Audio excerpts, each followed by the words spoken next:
Want some, get some. How about those friggin' Pirates? Yes, I am a pirate. You have to go with the Pirates because, of course, they have cannons and everything. It's a pirate's life for me. Be proud of who you are and what you are.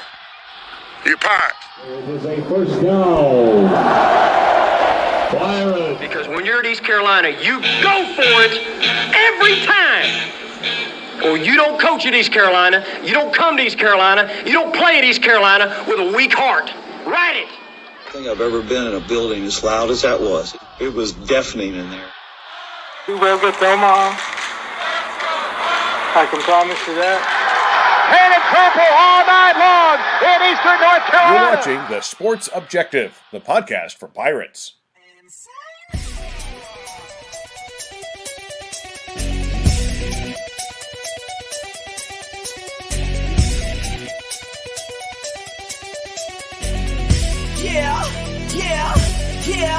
Yeah.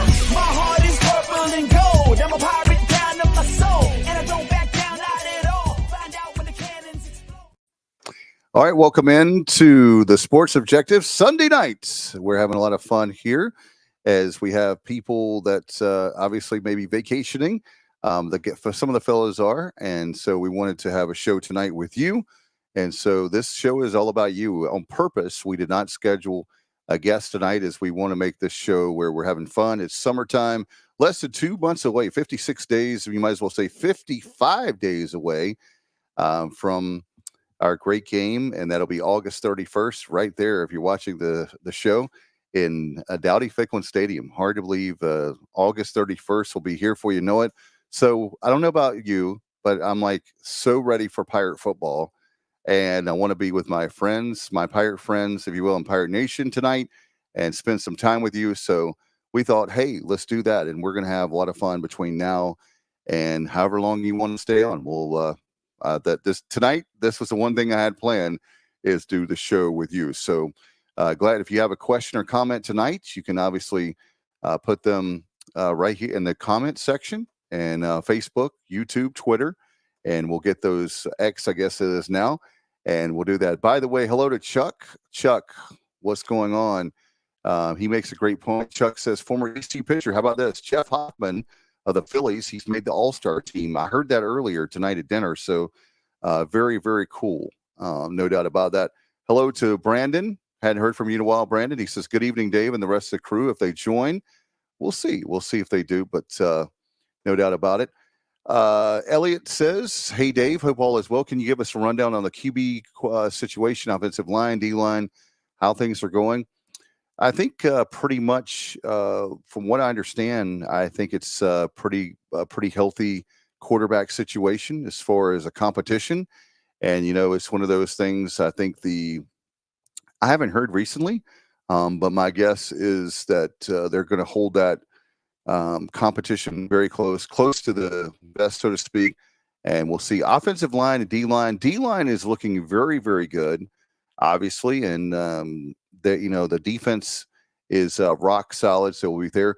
I am hearing good things about the offensive line. So we'll see how that goes. And the new coach, we'll talk to him on media day and all the coaches for that matter. And we'll have all that right here for you. Like we always do. Looking forward to that. It's going to be a lot of fun middle of August usually. So we'll see how that goes. But great question, Elliot. Thank you so much. Shell Powell, what's up, Dave, from the Queen City? Man, Shell is my brother from a different mother. Appreciate you so much for joining us. In fact, Shell, son Randy, Charlotte Catholic, man, I'll tell you one thing. Unbelievable schedule they got coming up. And they just do a lot of great things at that school. And for those of you don't know, I'm living in Martin County in Williamston, and I think we said in our last show, but we are now consolidated to one high school. It's Martin County High School in Williamston, the old Williamston High or Riverside High, depending on what area you come from. And we are now the Gators. So the Martin County High School Gators is the new one. So we'll see that. So Elliot says, saw that we're playing Clemson in a few years. That'll be good exposure for us. Yeah, in fact, that's 2029. Labor Day 29, you're going to be in Clemson, South Carolina. For everybody in Pirate Nation, save up your pennies and dimes and nickels and dollars for that one. And one of our newest members of the team, Christian Bateman. Let's go, Dave. What's up, Christian? Glad to have him a part of the team, a correspondent, and he's working hard behind the scenes, especially basketball and baseball, helping us out and be a contributor to the show. So appreciate that for it. And there is, I think, an unofficial, we'll have to, there is a logo yet for the Martin County High School Gators. And I have to put my hands on it if I do tonight or somebody else does. We have the best audience in the whole wide world. I'm not being patronizing. I really mean that. Then send it to me. But right now, I don't have it at my disposal. So nothing like doing live broadcasting for sure, streaming. We're always, for those listening, our traditional podcast is anywhere you want to listen to your favorite podcast. But those of you that like the streaming live, we're on Facebook, YouTube, and X right now. So put your questions in. Again, in the comments section. We'd love to have you a part of the show. Big crowd already. Thank you so much. As we're kind of like Cheers, where everybody knows your name. A lot of people join in and just want to get your thoughts on Pirate football. Maybe some of you are like me, and we're trying to get ready for prime time when it comes to tailgating. Is there some tips you can help us out there? You know, that's one of those summertime topics we talk about, in addition to how's the team going to look. So we're going to try to get Phil Steele on the show as we told you, spoiler alert, that some of his models have us going 10-2. And would that be the ultimate turnaround? You're 2-10 last year in 2023. And then this year in 24, you're 10-2. How about that? How about this? Chuck, I did not know this. Hey, Chuck and Shell, Charlotte Catholic is his alma mater, Chuck's. Chuck, I've known you via the show here 2 or 3 years. I did not know that. So you and Shell need to hook up because his son Randy goes there. Some of you know, friends of the show, that Shell's son is a tremendous athlete. I misspoke one night and said he was a baseball player, which he does not play baseball, but he's the kind of kid that he's a tremendous athlete. So if he did play baseball, he would be good at that too. All right, let's see. Hello to Dennis. Dennis tonight. Have the Pirates ever played Elizabeth City State? That is a good question. We've obviously Central. We have as far as HBCUs, and of course not embarrassing as far as A&T, but we shouldn't lose that. So we lost in 2018 the money game. Their coach there and said, "Show me the money." You remember that? So anyway, and as Shell said, yes, I know Randy plays football, basketball, and lacrosse. I just misspoke that particular night on the show. So where's Kyle? Kyle is doing well. He had surgery a couple weeks ago and doing well. But it was one of those things where it's going to take about 6 weeks to recover. He said if he fell up to it, he would come on. So we'll see. I would love to have, obviously, Kyle on. The guys are on vacation. So anyway, I just wanted to have fun with you guys tonight. I know that, let's see, Elliot's saying, Dave, update on the indoor practice facility. Have they started, and how much more money do we need to raise? They have not started. We are still, as of a week or two ago, we were at $3 million. I think we've raised $21 million, and we need 24. And the baseball expansion, that project, we are down to less than $500,000 on that one. Very close on breaking ground on that one. And everybody just needs to pony up. And $3 million is very close, man. Not as far as us, $3 million is a lot. But when you think about all the Pirates chipping in $100, $200, $500, whatever, we can make that happen for sure. All right, let's see. Updates on Pirate Club sales this year. We'll have to find out for you, Elliot. And if we do another show this week, we're kind of doing one show a week right now during the summer. Not a lot going on. But if we do another show this week, I promise I'll find out. I'll find out tomorrow. And we'll let you know the next show whenever that is. All right, let's see. Irving says, good to see you up and running tonight. Hoping the addition of Clemson, the start of a badly needed out-of-conference schedule of an upgrade. And we're hearing about the rumors about, we told you guys about we're hearing rumors, and we checked again with our good friend Stephen Igo. We'd like to give him credit from Hoist the Colors. Nobody's sure right now whether it's a home and home. But wouldn't it be cool to have Northwestern come here? I think so. I think there's my thing that I've always said is I'm a huge fan of, believe it or not, John Gilbert and Ryan Robinson. I've said as far as scheduling that this is what we wanted to see. And so, hey, the Clemson game, we love that. So kudos to John Gilbert on that. And if the home and home, if that is what it is, I'll preface it that because I really don't know. I'm not one of these talking heads that pretends to knows everything, as you know.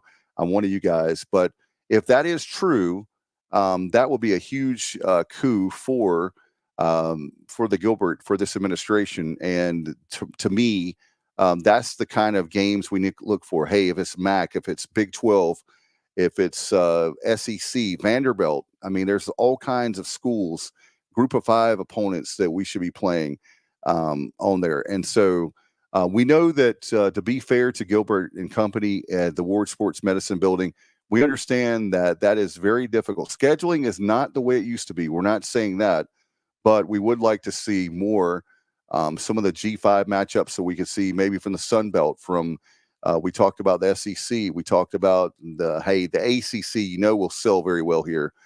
So we'll see that for sure.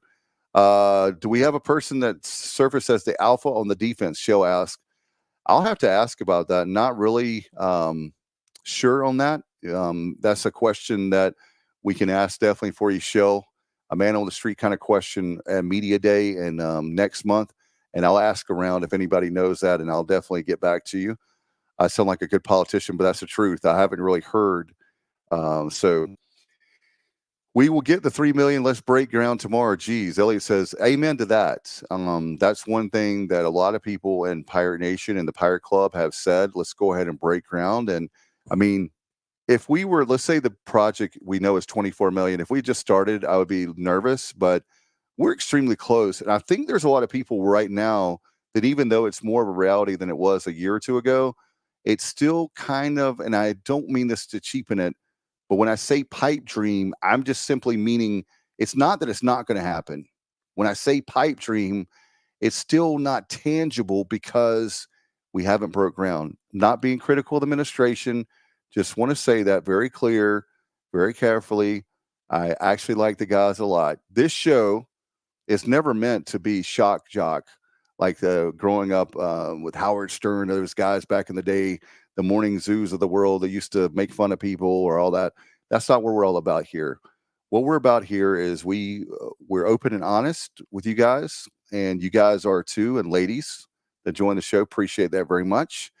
But anyway, I want to make that very clear. We don't come on the show to make enemies or to make people mad, and that's not what we're about. We've never been about that, and we never will be. We don't make fun of competition and stuff like that. Irving says, great news on Northwestern if it happens. Absolutely, Irving. I think that's very true there. Let's see. Chuck says he likes the game, even if it's one game away. Chicago, nice place to visit in late summer. Hey, I love Chicago. Are you kidding me? I love Chicago. I've never been, always wanted to. It's a bucket list city, if you will, for travel. So I'm all about that for sure. Let's see. Christian says, wonder what IJ Poole's responsibility will be as assistant coach. We'll see for sure about that. And Christian is very big with basketball and certainly baseball, and a great contributor to show coming up. Definitely late fall and winter when we have basketball, and then the spring and early summer for baseball. Can't wait, my friend. But right now we definitely are hitting it hard with football for sure. Elliot says he thinks the indoor practice facility will help with recruiting. Just his opinion. Make it the best in the country. Don't have to worry about heat and cold, and can have a loud crowd noise. Now we have absolutely, he said, right now we have nothing. Hit the thumbs up, everyone. Who's the other kid playing summer ball for the Pirates you're most excited about? So we appreciate, obviously, Parker Bird. Christian was there at the game. Was that Friday night or Saturday night? I can't remember. But he actually said that Parker went 3 for 5. Help me out, Christian, but I think it was 3 for 5.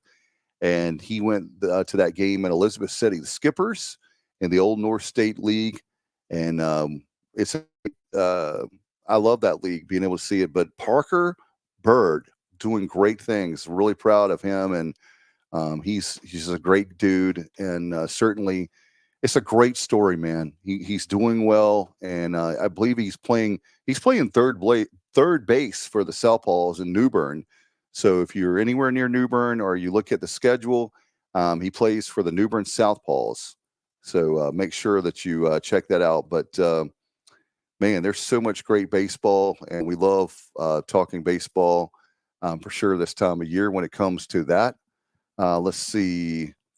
I think our good buddy is going to be coming on, Kyle, in a matter of minutes. So great it'll be great to have him back. Elliot says, how many players are jockeying for QB? Are the freshman or sophomore or what?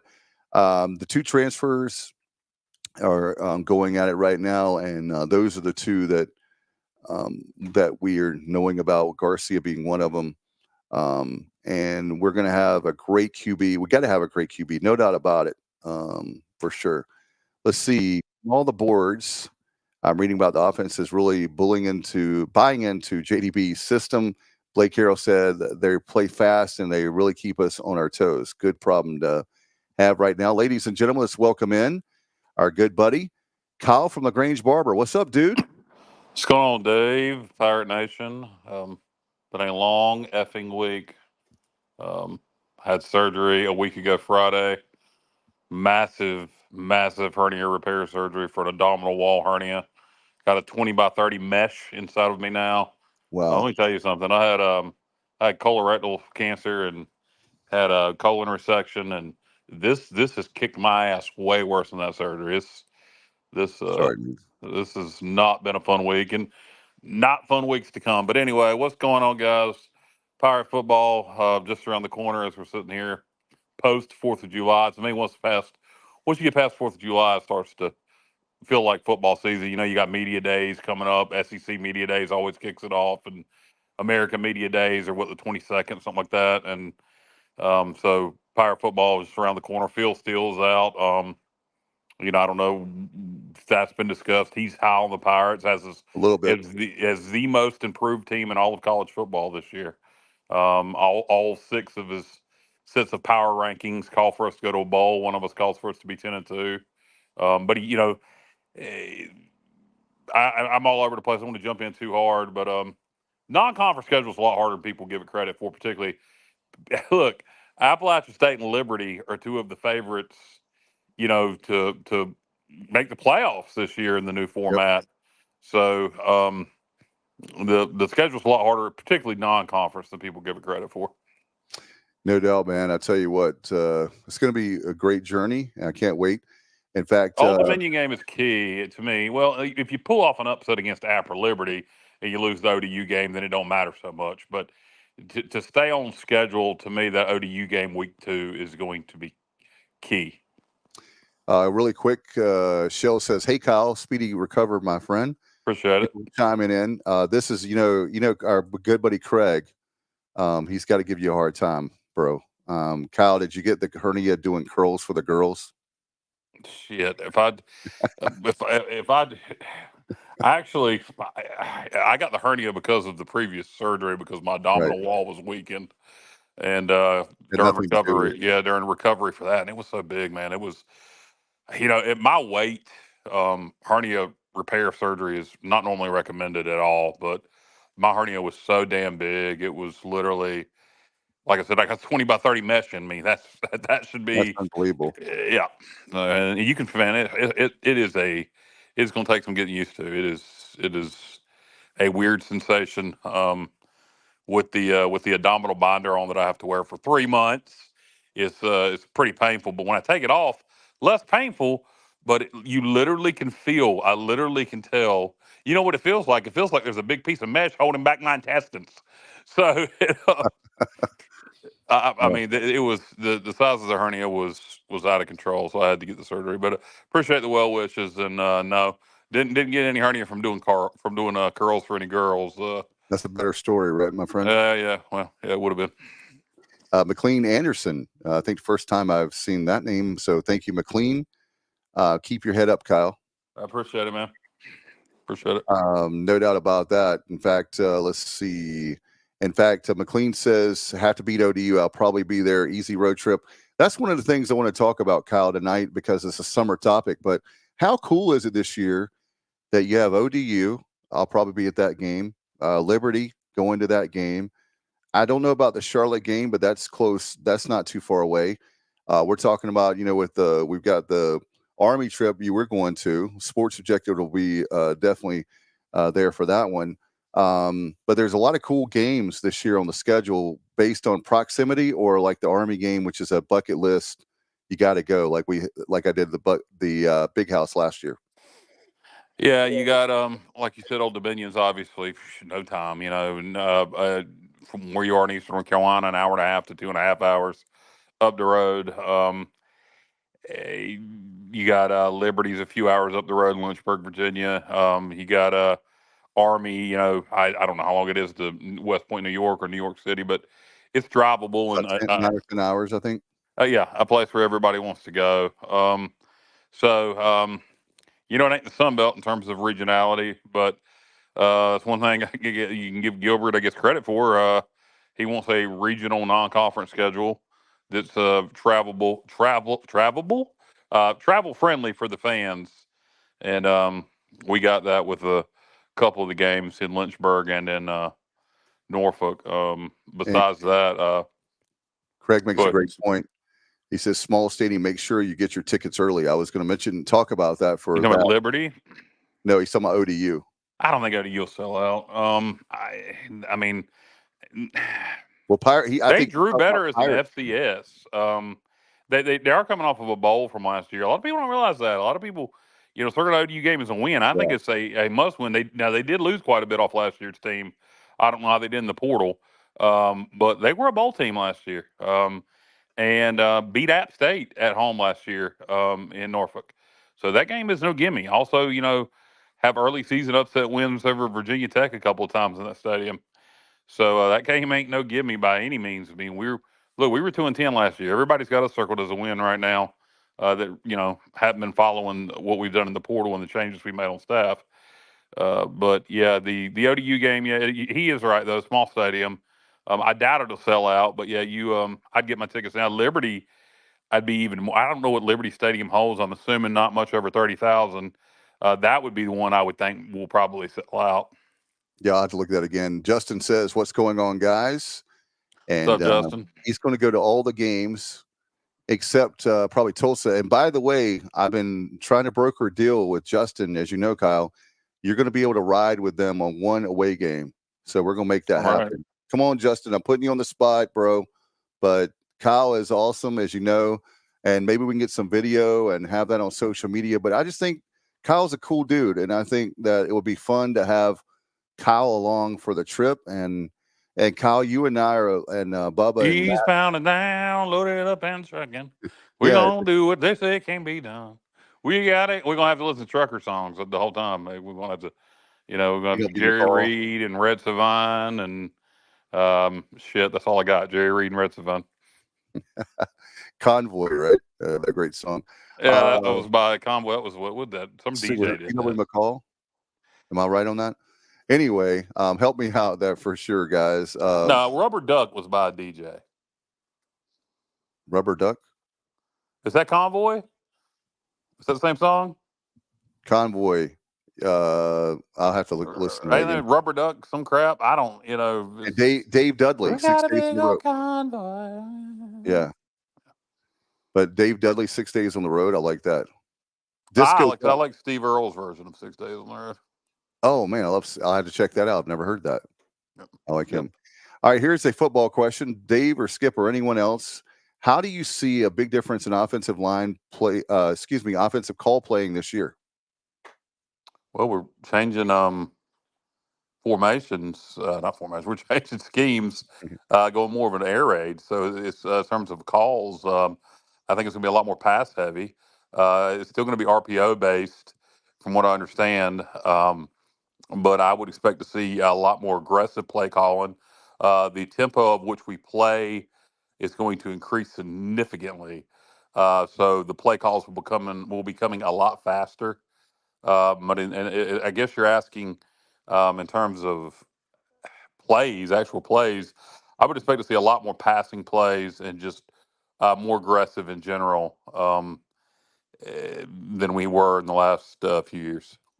And how about this? Great point. More involvement from the tight end, I would think, also based on what JDB's done. How about this from McLean, representing nicely tonight? If the offense is a top 50 offense, we will have 9 wins or more, assuming reasonably healthy. And McLean, I hope that as Phil Steele, as we talked about, that's the third time now, 10-2 is what he's seen on some of his models for computers. I hope those I never thought I would say this, Kyle, but I hope those computer models are right, because most of the time the models are, anyway, not. Yeah, one of his models called for us to be 10-2. I don't think we'll go 10-2, but no, it's possible. I'm going 7-5 still, but 8-9 wins. If we do that in the regular season, that would be a huge success after last year. So I think it's going to depend a lot on. We had our toughest stretch of the season, at least preseason on paper, is going to be the 3-game stretch with Appalachian State, Liberty, and UTSA. Absolutely. Appalachian, favorite to win the Sun Belt. Liberty, a favorite to win Conference USA. Both, considered favorites to be the so-called Group of 5 representative in the 12-team playoff. And then UTSA, most people have Memphis or Tulane winning the American. Phil Steele actually likes UTSA to win the American. So even though they're replacing their quarterback, which, that kid was, there for 7 years and fantastic. They got everything else coming back. So as long as they, I think a kid like that's harder to replace than, maybe Phil Steele's giving him credit for. Because, I know when he went down with injury, they weren't nowhere near the team they were with him. So we'll see. But on paper, that is a tough 3-game stretch. So let's just say, for giggles, that we're 2-0. Let's say, we beat Norfolk State and then we go up to ODU and handle our business and we're 2-0. So those next 3, do we win one of those 3? Do we win 2 of those 3? If we win all 3 of them, then good God. But if we're 2-0, the key is to at least go, to me, a lot of people can go, what? But if we're at least 2-0, if we're 2-0 to start the season against Norfolk State and Old Dominion, if we go 1-2 against App, UTSA, Liberty, then we're 3-2 as we're getting into October, and we'll be in good shape, I think, to win 8 games. If we do better than that, if we beat Old Dominion and Norfolk State, and then can take 2 of 3 from App, Liberty, UTSA, then that 10-win prognostication could come to fruition. I say 3-game really is a 4-game stretch that's going to be the key to our season. I think in terms of not if we go to a bowl, but in terms of how good we can be, it really starts with the ODU game. So you might as well say 4-game stretch because that's a important game based on the 3 teams we have to follow. And also from a confidence standpoint, and to get this fan base back engaged. Beating Norfolk State is not going to do anything for the fan base. I don't know that beating ODU will do as much for the fan base as it should, but for some fans, seeing us go beat Old Dominion, beat an FBS team, go ahead and match last year's win total, first 2 games of the year, and just think of the atmosphere for that App State game. Yeah, if we're 2-0 with App coming in here for a 4:00 kickoff on ESPNU, it'll be a big time. Great point there. I want to give a shout out to Skip. He's been so many great points up there. And he's on YouTube tonight, but thank you, Skip, very much. Glad to have, it's great to have Kyle. We have a huge crowd tonight, as you would expect, because Kyle and I, it's like, and all the guys here on the show, it's like this time of year, it's after July 4th. This is kind of like for us, we're ready to play, but we know that the team is not ready. But it's still, I'm chomping at the bit, Kyle. You talk about the preseason magazines are out. You've got the tailgating. People are getting ready for that, talking about that. You've got the people are looking at that schedule like we have. And like you said, people make sure that you Get your tickets. By the way, 1-800-DIAL-ECU. It looks like at the very worst, will match last year's total at 15,000. And I just want to say this about that. People say, well, maybe, 15,000, Dave, is nothing to brag about. And I hear you. But considering we went to 10, the 15,000 to me looks very, very good, because that sets us up nicely where we didn't lose money on that, and it could have been way worse. And you know what? Next year, those of us that have season tickets will tell people you should have got the time. Take the time to get your season tickets. And, once again, we talk about it all the time, Kyle, but go ahead and get your season tickets. Some people don't because it's not a brand name, so to speak, on the schedule. But and I think there's some people that don't realize that's how we fund our athletic program for the most part, especially in the older days. I know there's different revenue streams now, but we need to have football healthy. So to help, if you're a fan of any Olympic sport that we have, please buy season tickets. That helps your cause.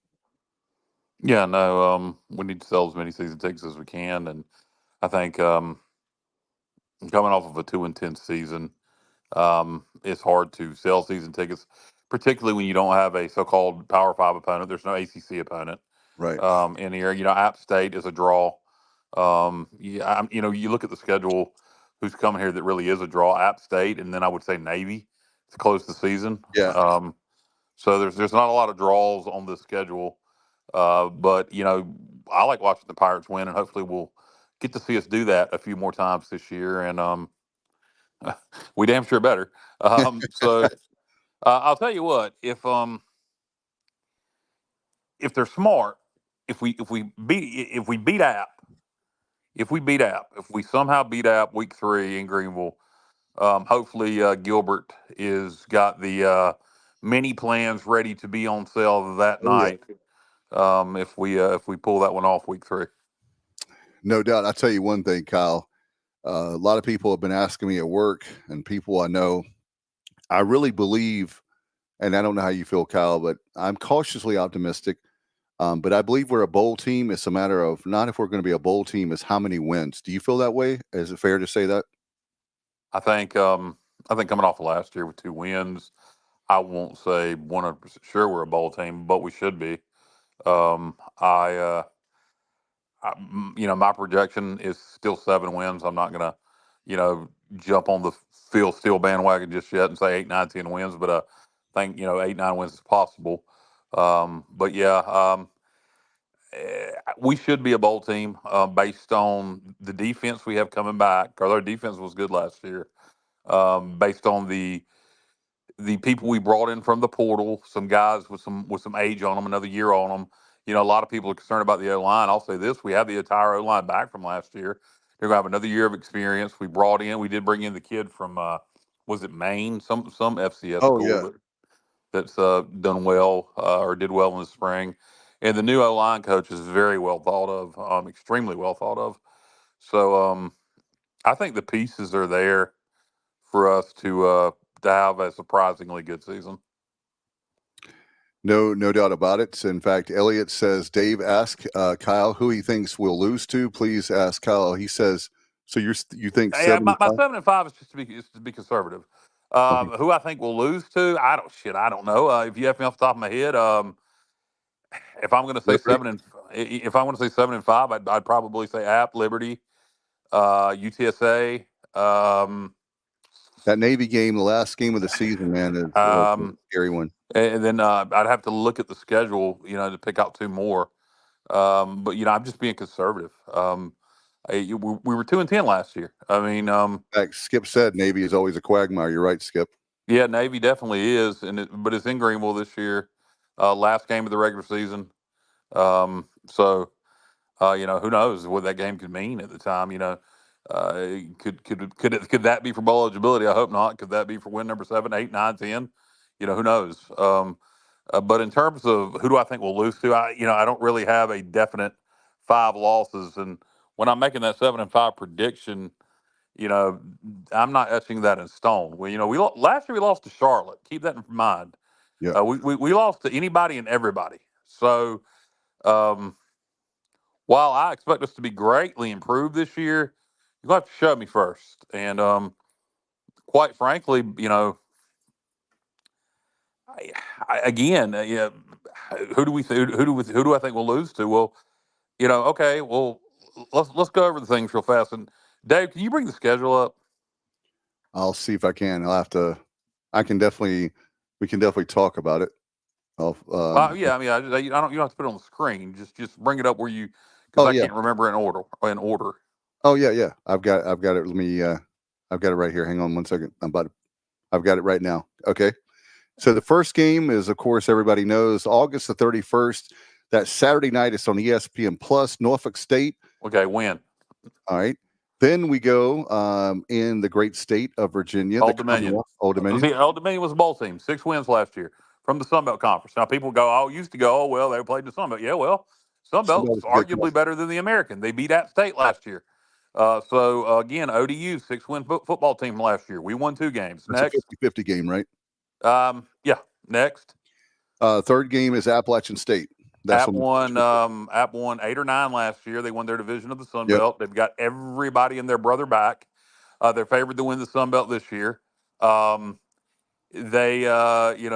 be favored to win to beat us in that ball game. Again, this is a 9-win football team from last year who's favored to win the Sun Belt this year. Then after that, we have Liberty. Liberty was 13-0 last year. Won Conference USA. Lost to Oregon in the was it Sugar Bowl, Orange Bowl, Fiesta Bowl? Fiesta. So that was a 13-win football team last year. Again, we won 2 games. UTSA the following week. They were an 8-win football team last year. So again, we were a 2-win football team. UTSA won 8. Who's after that? It's your favorite school at Charlotte on the 5th of Charlotte beat us last year. Charlotte beat us last. Charlotte, and by the way, I was reading in Phil Steele today. They brought in 20 or 40 more players from the friggin' portal. So they're going to have even more. I think they were all Power 5. So they're going to be even more talented. And Charlotte beat us last year. Now, we better damn well beat Charlotte this year, but Charlotte beat us last year. And then we go on the road. We have a bye week on the 12th. Then we are at Army, high noon. Army last year, 6-6. 6-win football team last year. They went 6-6. Didn't go to a bowl because 2 of those wins were over FCS opponents. Oh yeah, that's but right. But a 6-6 football team last year. We won 2 games, and that's in West Point. Next. So the Halloween game, if you will, October the 26th is Greenville home. We're hosting Charlotte. Listen to me, hosting Temple. Temple wasn't a good football team last year. Probably won't be very good this year either. That's one that I would go ahead and say is a surefire win unless something unexpected happens. Everything else I'm pretty much saying is 50-50 or advantage the other team. All right. And then we have 2 Thursday nights games back to back. The first one is home. This is one that I have as a question mark. It's a 50-50 game hosting Florida Atlantic. We beat Florida Atlantic last year down there. This is year number 2 for Tom Herman. I'm sure he did a good job in the portal. I expect Florida Atlantic to be a lot better. But, it's a team we beat last year. It's a game that we should win. But not a gimme. Right. That's what, Tom Herman's a hell of a coach. Yes, he is. And a hell of a recruiter, too. Then we go on the 14th, the second Thursday night game in the row. I'm not a Thursday night guy. Is at Tulsa. Yeah, we owe Tulsa. We owe Tulsa from last year. We owe Tulsa from several years ago. Not an easy place to play on a Thursday night. There will be nobody there. There'll be 10 people. Tulsa beat us last year.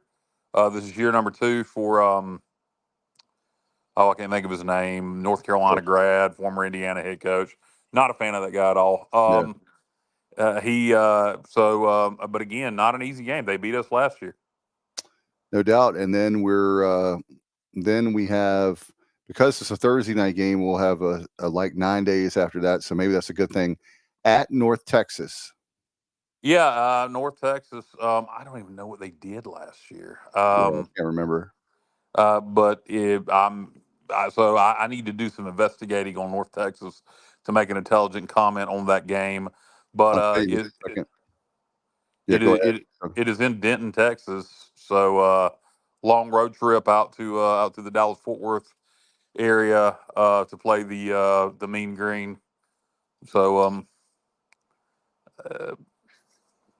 won't be an easy game, but one that I would think we should win. They were 5-7 last year, 3-5 in the conference. Yeah, there you go. And they won their last 2, by the way. So there you have it. But that's North Tech. And then the last game, Kyle, is Thanksgiving weekend. And let me just say this real quick about I love our student section. I do. That's going to be a Friday game or a Saturday game, depending on, they're going to announce it. It says October the 14th. But that game after, and I'm not saying because I'm old man here, but when we had games in Dowdy Ficklin and I was a student and it was after Thanksgiving, we went to those games. You know, you eat. I think it depends on how much meaning it has. You know, I can remember playing Southern Miss for the Eastern Division of Conference USA on Thanksgiving weekend and it being packed back in 08. So or 09, whatever year it was, 09. But yep. So it just depends on what kind of meaning the game has. So the point is the schedule's not as easy as people make it out to be when you really break it down. You know, when I say 7-5, I'm not, you know, saying, well, we're going to win these 7, we're going to lose these 5. I'm just, you know, being realistic based on what we did last year and what other people did last year. Now, I realize how well we worked the portal. I realize the changes we made on staff. I don't know. You know, I haven't done a deep dive in everybody to see how well everybody else has worked the portal outside of Charlotte, who I read today. You know, again, Biff, you know, took pretty much half of the FBS from the portal apparently. Again this year. So no, I'm going 7-5, and hopefully we'll do better. But he's so poor that I'm actually starting a GoFundMe if you'll give some money towards it, Kyle, so he can afford T-shirts because his T-shirts are all ripped up and cut up and all that. So I was hoping we could start a GoFundMe. What do you think? Yeah, no, he looks like a bum. But he beat us last year, so no, and exactly what Craig is saying there is absolutely right. And that's kind of my point. Everybody is saying ECU was 2-10 last year, but yep. We are not a 2-10 like Holton said. We're not a 2-10 football program. I really believe we're going to be a pretty good football team this year. And I'm not, everybody, if you know me, I'm not a blow smoke, positive guy. I think some of our fans that just seem to think that for whatever freaking reason, look at our schedule and go, oh, we're going to win 9 or 10 games. Who do we play? Well, analyze the schedule a little bit better. Who is that? Look at what we did. Huh? Who is that guy you just did? Is that a person? Just generic dumbass. I love it. Generic dumbass. Yeah. We're going to win 9 or 10. I mean, look at the schedule we play. We don't play anybody. Well, goddamn, we were 2-10 last year. Pretty much everybody we play this year had a better record than us last year. Yep. Think about that. Think about that. 5-7 was a good year. You know, but that would have been a great year for us. Yeah, based on last year. Yeah. Which is really sad. Let's see here. Oh, here's one for you. To be clear, I do think we're going to be good this year. I want to make that very clear. Irving says, please, John Gilbert, if you're watching, get Southern Miss back on the schedule. Great rivalry. In fact, I tell you what, we're going to come down there and we're going to party hard with James. He's a buddy great James dude. in Hattiesburg, Mississippi. Yeah, he's a great dude. And we will, when the game is going on, we're going to play, you know, we're going to like fight like crazy for our Pirates. But I tell you what, the Golden, that rivalry is exactly right. We need a home and home. In fact, that's going to lead me to my next topic, Kyle, because you and I love talking about the schedule. I'm going to throw this in on purpose. I didn't ask you this earlier, but you and I talk about it a lot. But if you could, is there like a top 5? Is there like or games that you want to see on the schedule right now that are not on there that you would say, if I could make you athletic director and you could give me, let's say, okay, I'll give you 4 Okay. Make a non-conference. What would that non-conference be? Well, I mean, you got to be realistic with it. I mean, I could Oh, say, yeah, well, sure. I could say a home and home with Tennessee, a home and home with Florida. So we got you got to be That's like realistic. fantasy, right? Fantasy schedule. I know that, but like realistically, the teams that you say, all right, I'm Kyle Barber. Everybody's like, oh God, the worst sports management building, the new athletic director at East Carolina. I anoint you the AD, or you're the scheduling AD. A school that I would contact that I would be interested in playing would be Vanderbilt because it's an SEC brand. Some people may scoff their nose at this. SEC schools, including Vandy, aren't doing a lot of home and homes anymore with Group of Five. I'd do a 2-for-1 with Vandy if they'd be willing to, and I'll tell you why. You get an SEC school in Greenville. You get 3 chances in an SEC school that's beatable. And it's 2 trips to Nashville for our fan base. Absolutely. You talk about a reasonable trip, a reasonable drive, a great city to visit. There's a lot to do. So Vandy would be a school that I would try to schedule. If they wouldn't do a 2-for-1, I would do. If they wouldn't do a home and home, I would do a 2-for-1. Wouldn't be interested in a bye game from Vandy. No. But Vandy would be a school that I'd be interested in playing. Somebody from the Big 12, like the Big 10 we were talking about earlier, the rumor going around, I hadn't heard any more, Cal, if you have. The Northwestern rumor, who knows? I've heard anything from, I haven't heard anything else about that recently, but I've heard it was going to be a home and home. I heard it was going to be a bye game, maybe to open their new stadium in Chicago. I don't know, but no, that's not anybody I'd be interested in. Well, if they wanted to do a home and home with us, sure. Any Big Ten team I'd be interested in doing a home and home with. But in terms of schools that I'd really like to play, that's realistic. Another one would be, I would reach out to UCF. They're just now getting in the Big 12. I always like playing them. What about Cincinnati? Well, not as much as UCF. I always like playing UCF.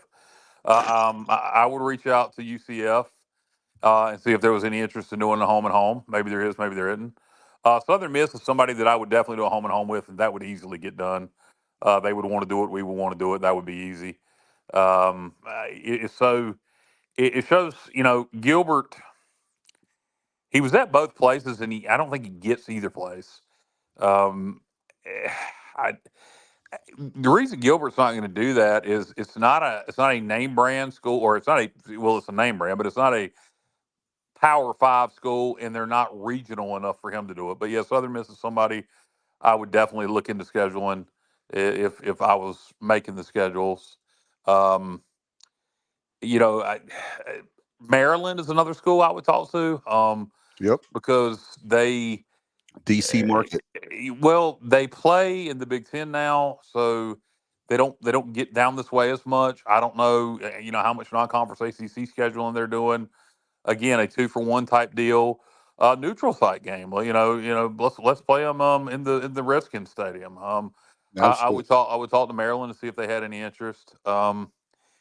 There's several schools I would talk to.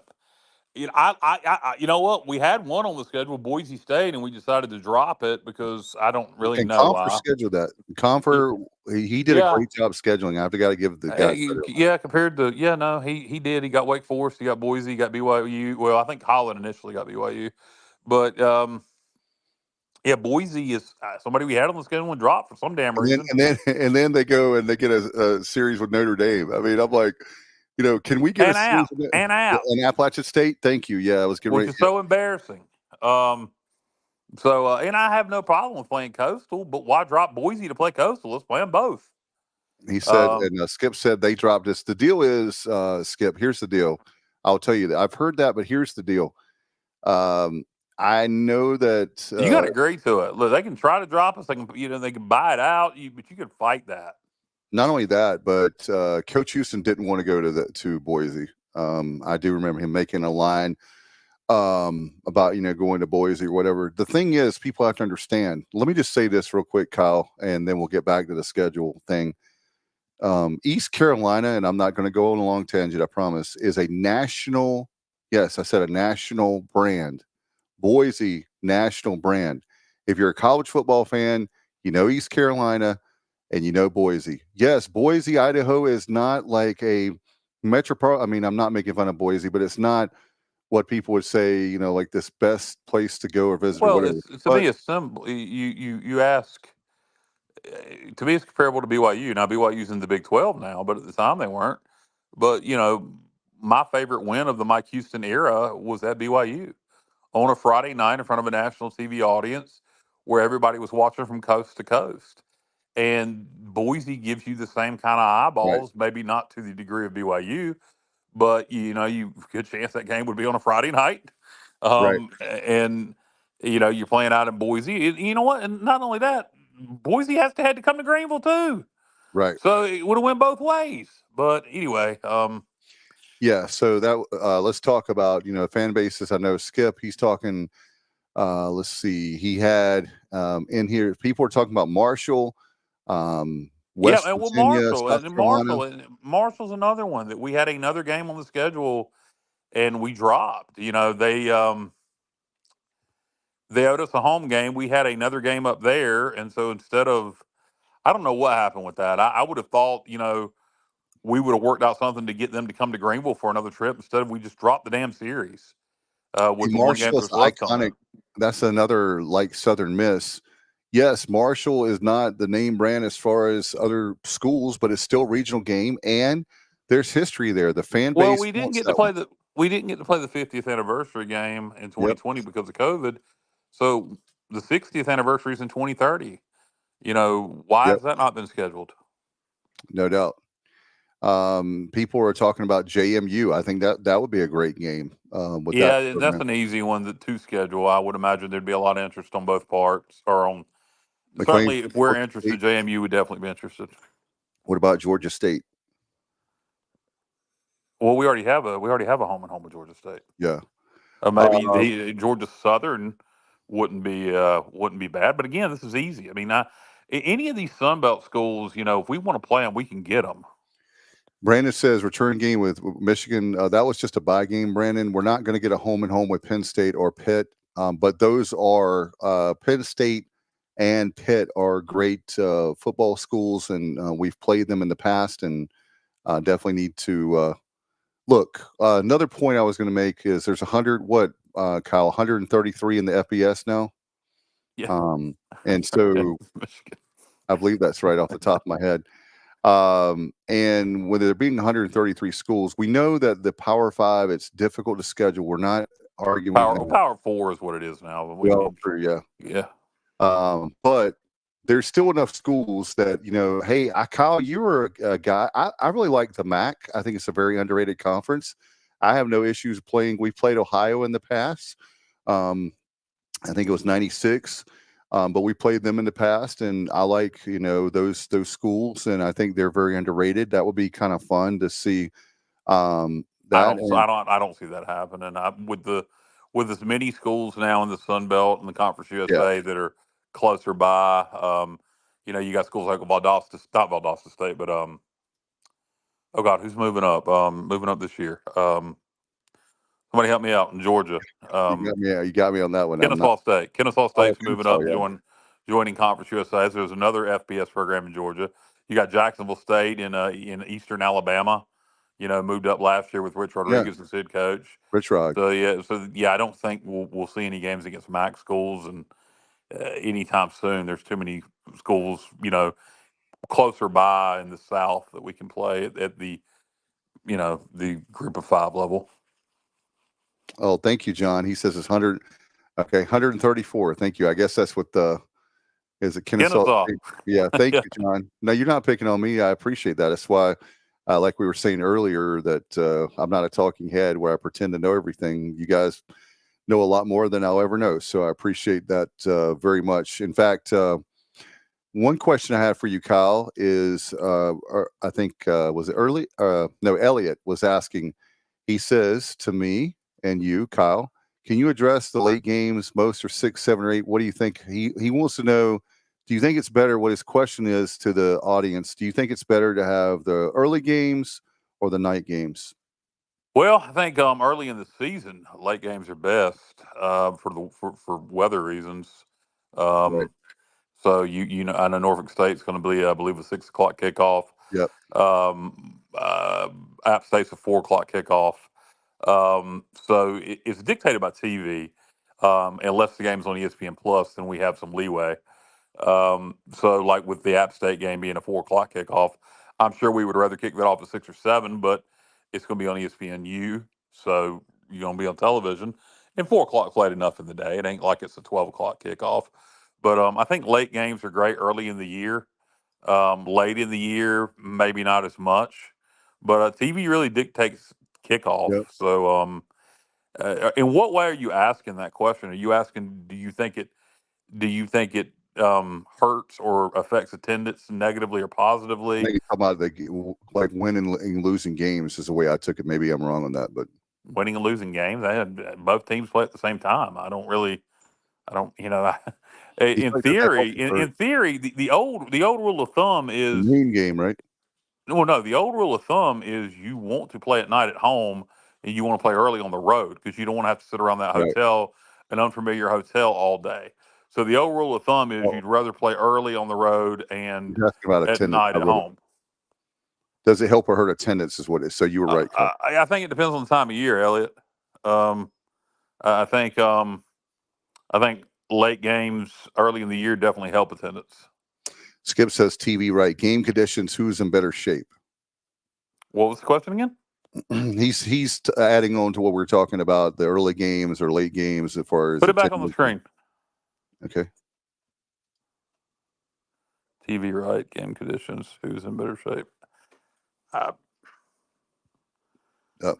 Okay.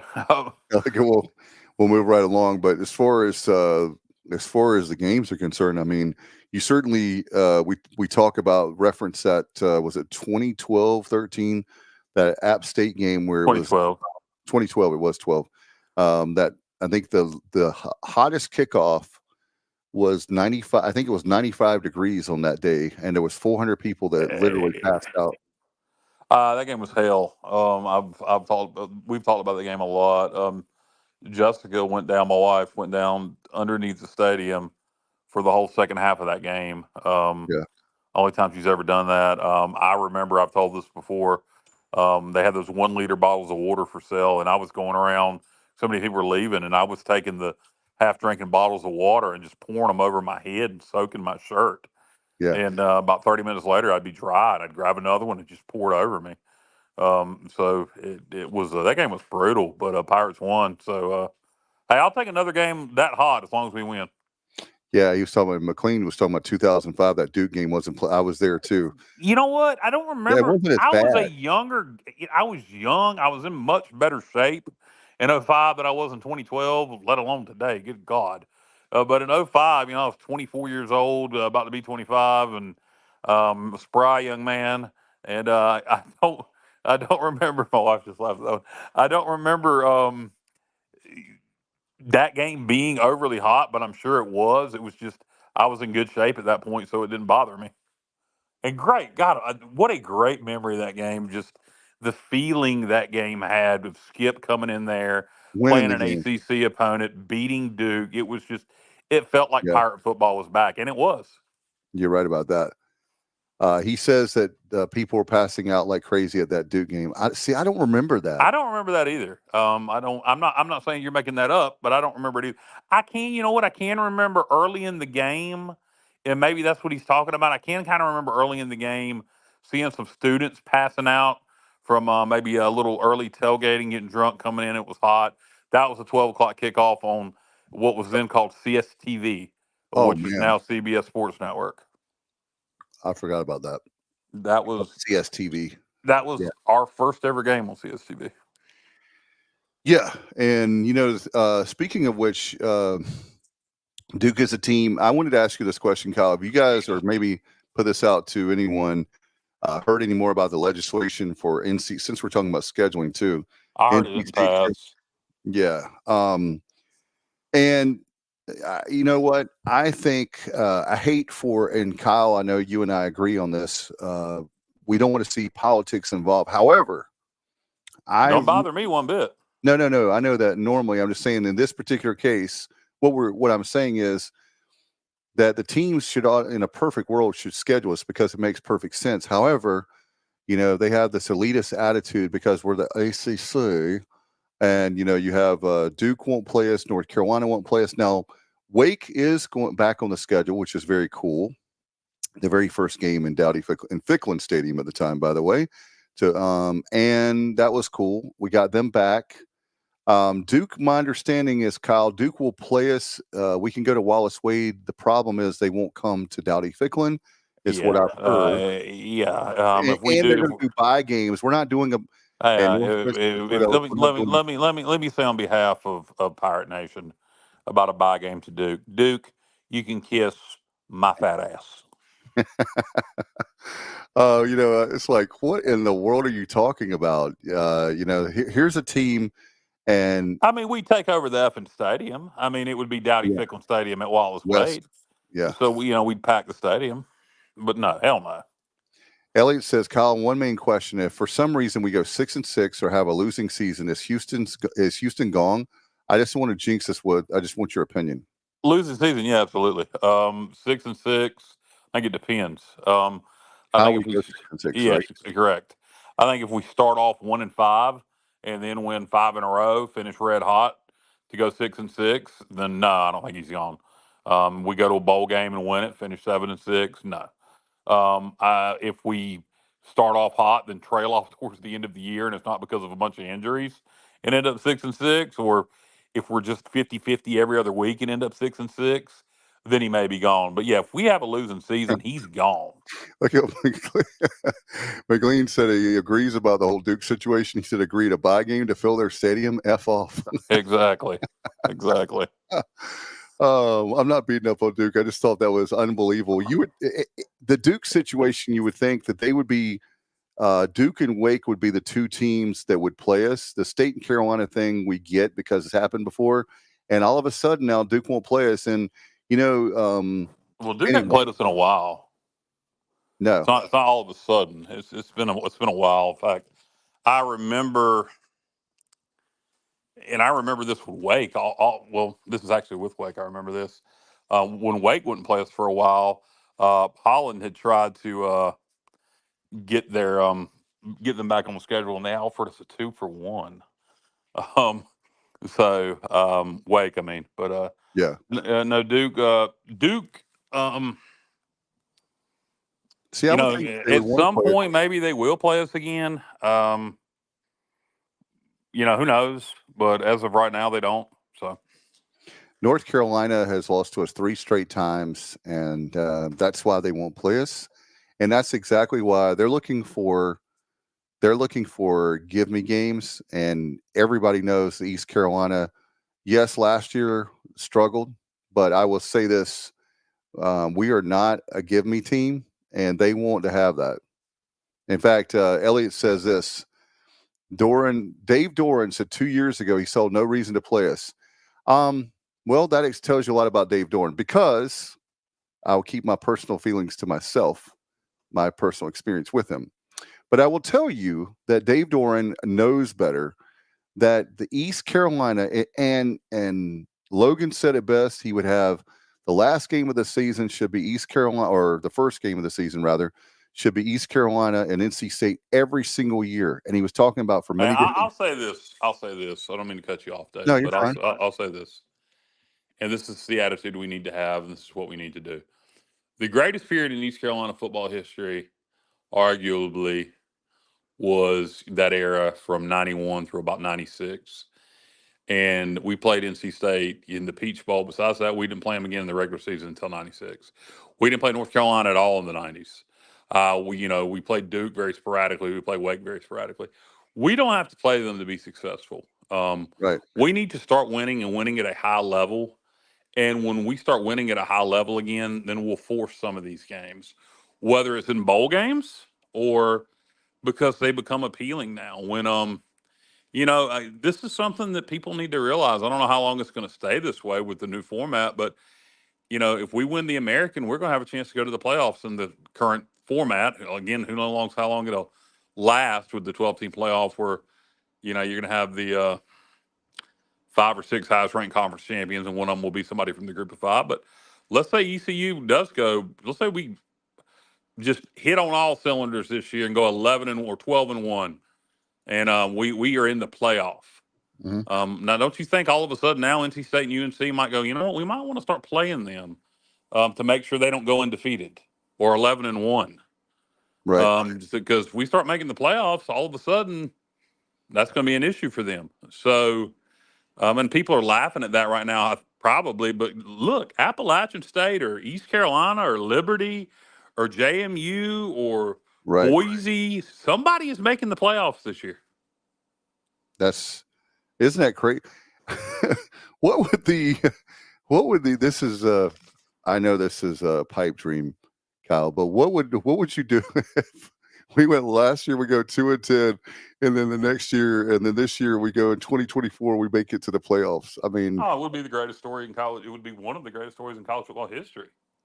I don't think it's happening, but I just said no, I don't think it's happening either. But I mean, it is a possibility. It never has been. Possibility. It never has been before, and it is now. Yeah, great point, Elliot. When UNC and State comes to Greenville, Dave, the stadium is always sold out every single time. I think more importantly, when East Carolina goes to Raleigh or Chapel Hill, the stadium's always sold out. Right, and same thing for Duke. All the stadiums. Wake, when we go to Wake, that's going to be the case. And what it amounts to is that it's good for, like people talked about with the state legislators.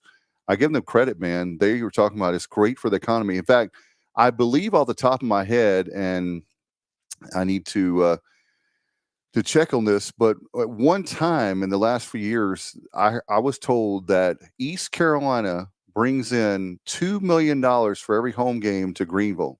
How about that? That's the economic impact with hotels, restaurants, gas, the whole 9 yards. $2 million per game.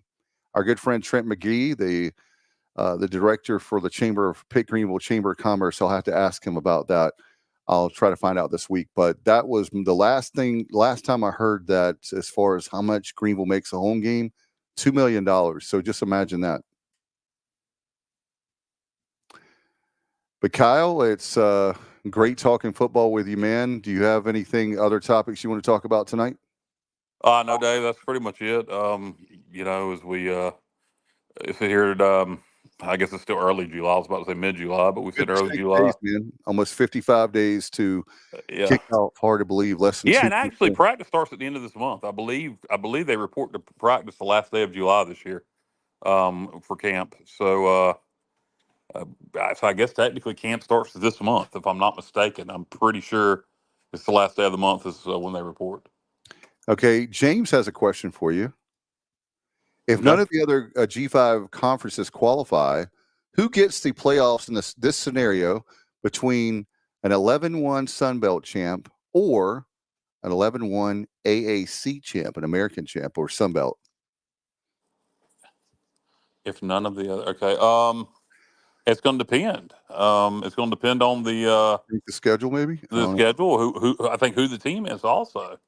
Let's say it's East Carolina wins the American and App State wins the Sun Belt, and App has to win over East Carolina, and that's App's only loss. You would hope that's App's only loss. It should be us. We beat App. Now if it's the other way around, I'm sorry. Yeah, but I guess it just depends. It depends on a lot. There's a lot of variables. Who's got the stronger non-conference schedule of the two champions? That's not a black and white question. He's saying Skip is saying points, power rankings. Yeah, of course. It's not a black and white question. Elliot says people in seats come bearing money, and a packed house and other fanfare for the North Carolina State generated an estimated $4.5 million for Greenville's economy. Yeah, I mean that's great. Skip said they'll do everything they can to get Notre Dame in. I guess he's talking about the ACC. Yeah, but that's not going to take away from the. I see what he means. He's talking about the playoff. I beg your pardon on that. But that's not going to take away from a group of five. But one of us are getting in. And Elliot said that's according to Andrew Schmidt, the president and CEO of the Greenville Convention and Visitors Bureau. But that was great. Skip says in the playoff, Notre Dame can be in the playoff all they want. I mean, but it's not going to. affect. I'm not saying you're saying it would affect the Group of 5 spot, but yeah, I'm if Notre Dame goes 10-2, they'll probably be in the playoffs. Yep, and it's that But then brand. again, I don't know. It may be every damn school in the SEC. We'll see, man. We'll see how it. And you're right about one thing, Kyle. Not one thing, but the particular thing you were talking about with if East Carolina makes it and State doesn't, or Carolina doesn't, then all of a sudden, if we get in, and you talked about this, you made a great point. It's probably about 3 years ago. We were talking about the playoffs, and you said that we actually have an easier chance, which is obvious, to make the playoff than they do, being NC State and North Carolina, because you're playing Clemson. You've got the Notre Dame on the schedule. Florida State on the schedule. Yeah. And I don't know how long this format will last. I don't think, honestly, I think there's a split coming. I've said it before. I'll say it again. But as of right now, yeah, I believe realistically we do have a better chance of making the playoffs in this current format than NC State or UNC. Brandon says, how well do you think Alabama will do with their new coach? I haven't given it much thought. He's a good coach, did a good job at Washington. You're replacing a legend with Nick Saban, although Nick admittedly was not feeling this current landscape of college football. So I think he'll do well. He did well at Washington. I think he'll do well there. He's very businesslike, very much like Saban from that aspect of being businesslike, but also completely different personality-wise. But I think he'll do fine. Irving says, kind of related, Duke. Coach K had high praise for East Carolina fans after Jeff Lebo's upset bid and eventual loss. ECU fans are great. Well, that's true. I think there are a lot of coaches that, when you see the fan base and you see the name East Carolina, you don't realize the support, because a lot of times I think the coaches, there's some that do know, but I think there's some that don't realize in the big scheme of things just how big our fan base really is. Now, here's a question for you. I know the answer that Kyle's going to say, and I'm going to say the same answer to this question, but I'm going to give it to Kyle. Elliot says, are we ever going to the ACC? Skip already answered that question. But I don't think so. I know why you're asking, because if Clemson leaves, if Florida State leaves, the Big Ten, SEC. I guess it depends on how many teams leave. I've heard my hunch would be they're going to expand west because of Stanford and Cal and SMU. But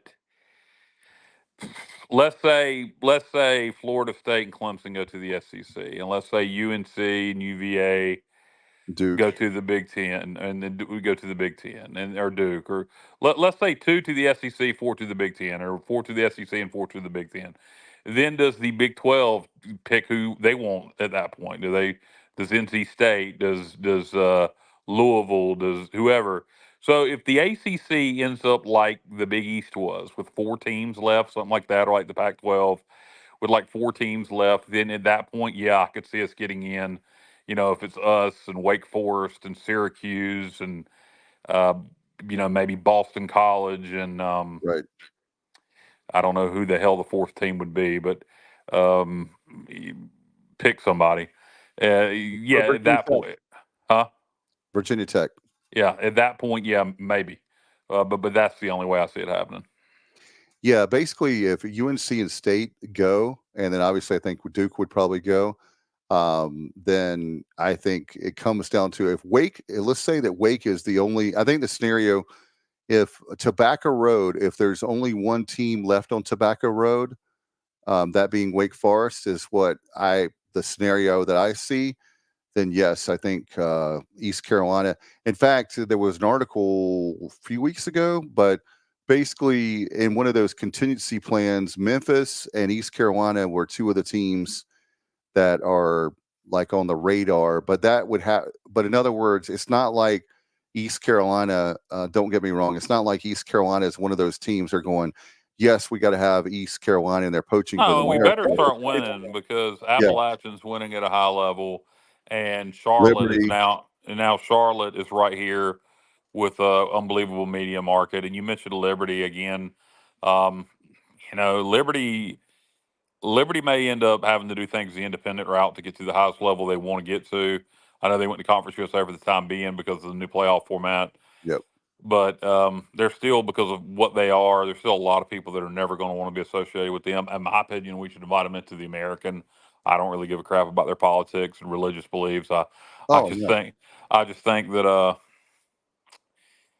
they're going to compete for that Group of 5 playoff spot in the new playoff format every year. They're going to be a problem. Last year they were the New Year's 6 representation, and they got a good chance to get the playoff spot this year. They're going to dominate Conference USA. I would invite Liberty into the American immediately. Yeah, I didn't say great, but they are good in basketball. Good and look, the thing about Liberty that people don't understand, they hear that word, right? Liberty, right? They don't understand. Some, not to say all, the people that watch and listen to our show know. So I'm not talking to you, just talking to general college football fans and college fans. They don't understand how much money Liberty has. Liberty has a boatload of money, and that's great for our conference. I think I would. And they're going to be a problem. They're going to keep winning Conference USA and keep contending for what was the New Year's 6, now the playoff spot every year. So you might as well have them in your league. No doubt about it. But we that strengthens our league, and we talk about this all the time, Kyle, about as far as the TV money, having a Liberty that's winning all the time. You talk about, you make a great point about TV markets. Well, I don't care about what TV market. I don't even know what TV market Lynchburg, Virginia is in. That's right. It's Roanoke. Thank you. The Roanoke market. I don't even know what number that is, what television market, but I can tell you one thing, Liberty, when it comes down to it, they're always going to have top facilities. They have a huge fan base. And not just speaking them up. I really think, I'm going to that game September the 21st. I'll be there. I think it's a great game. It's an easy drive, 4 hours away. There's a lot of drivable games on the schedule, as we talked about. And so I like that series. I'm glad we have it. And yes, it's going to be a tough game, but if you're a competitor and you believe in Mike Houston, you believe in this program, if we play a whole bunch of easy games, then, that's tough for our program to argue. Well, yeah, some of our dumbass fans, that is an easy game. Right. No, I don't. I'm not one of those. I'm not going up there expecting. We want to win, obviously, but I'm saying it's not a give me game. In fact, you have a lot of not. Right, and you have a lot of 50. I don't see that as a 50-50 game. I would. They're going to be favored. Now, who knows at that point in the season if we're 3-0, just beat Appalachian? Who knows? But that's also another thing. We're going to be coming off of an emotional game, win or lose. We're coming off that App game. I don't know who Liberty plays the week before us. Probably Governor Moorhead School of the Blind. But I look at Liberty's schedule, just not very strong normally.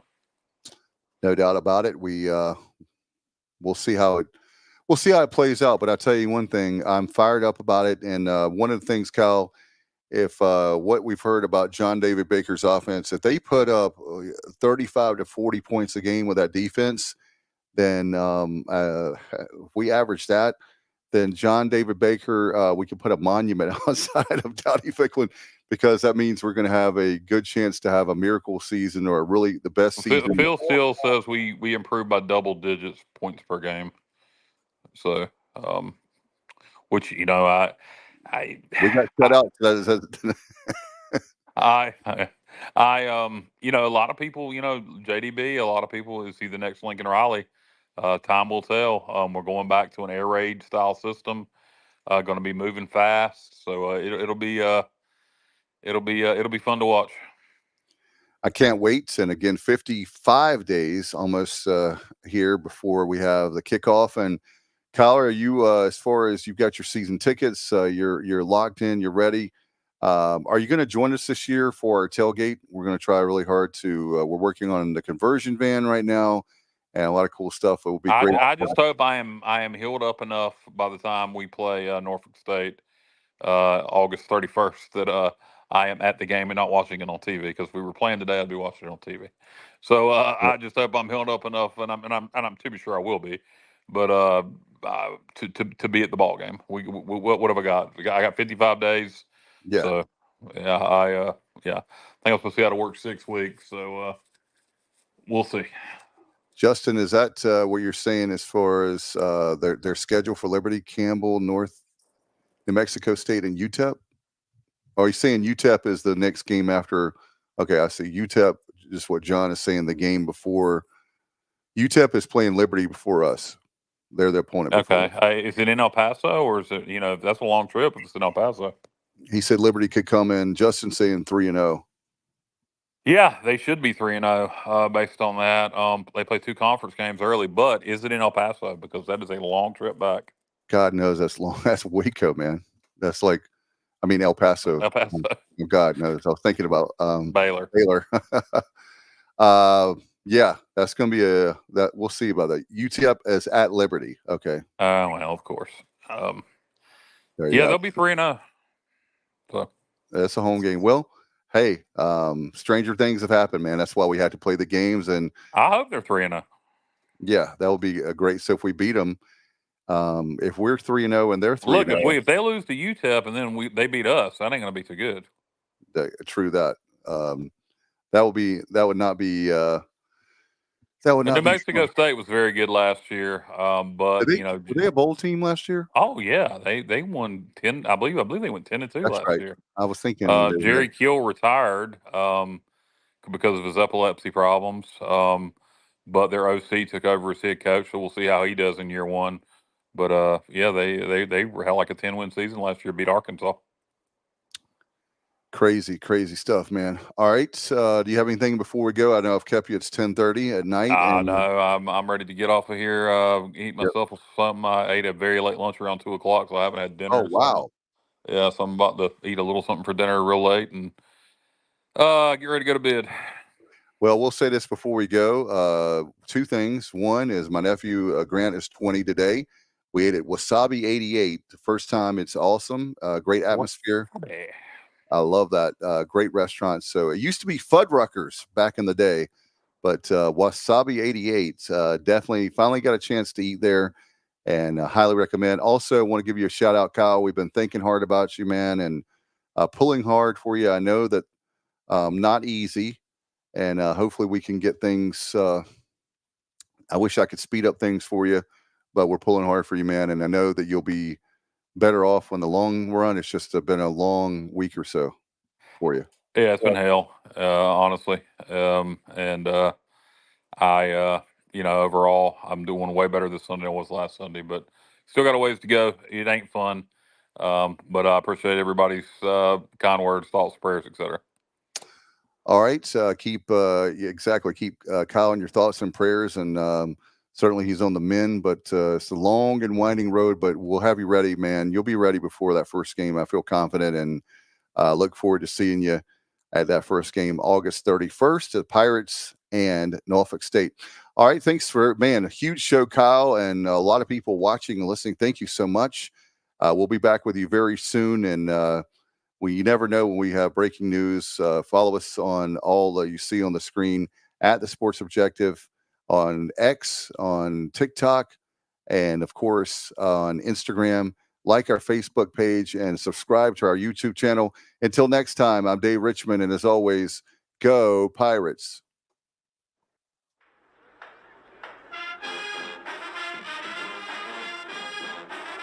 You're watching the Sports Objective, the podcast for Pirates.